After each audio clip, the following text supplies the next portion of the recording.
සමිදානම් වහන්සේ සොයන්න.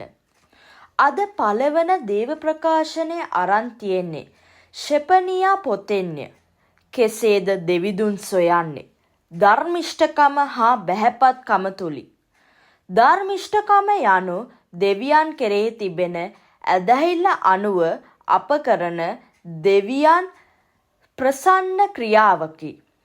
බැහැපත්කම යනු දෙවිදිදුරියේ අප පහත්ති නීච යන දැනුම තිබීමයි. කෙසේද අප ධර්මිෂ්ඨකම හා බැහැපත්කම ඇති කරගන්නේ? දෙවිදුන්ගේ උතුම් ප්‍රසන්නීය මැවිල්ල වූයේ මිනිසාය. අප අන් අයවද ගෞරවය කරන්න ඒ නිසා.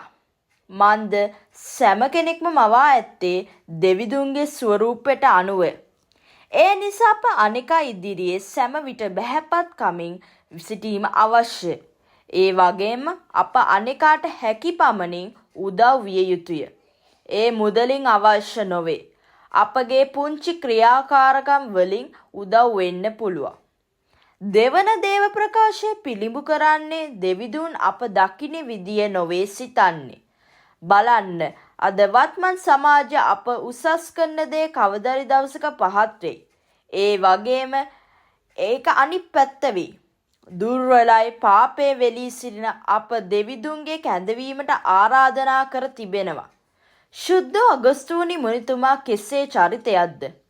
එතුමා ශුද්ධවන්ත ජීවිතයක් ගත කිරීමට පෙර එතුමා ගත කරේ පාපයට වහල් වීම.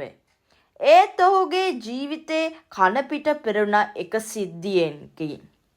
ඒ සමග දෙවිදුන් කැඳවීම හම්බ වුණා. සමහර වෙලාවට කොන් කරන මිනිස්සු අද සමාජයේ ප්‍රසිද්ධ චරිතයක් වෙනවා.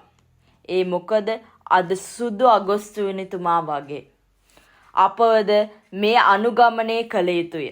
අප හිතන්න හොඳ නෑ අපව අපට වටින්නේ නෑ කියලා. අපගේ වටිනාකම අප තේරුම් ගන්න ඕන වුණා.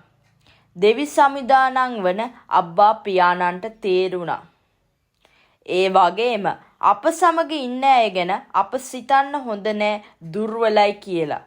ඔවුන්ට නගා සිටවන්න ඕන. ශුද්ධෝ සුවිශේෂය කියනවා. ජේසුතුමා පැහැදිලි කරනවා කෙසේද ස්වර්ග රාජ්‍යයට යන්නේ කියලා. අප කරදර හා කම්කටොළු වලින් මුහුණ දීමෙන් අපට ස්වර්ගයට යෑමට පුළුවන්. ඒ කරදර කම්කටොළු වන්නේ ජේසුතුමාගේ සුභාස්න දේශනා කිරීම. මොන දේ ආවත් ප්‍රීඩා වින්දා ජේසුව ලං කරන්න. ඔබට ජේසු පිහිටයි.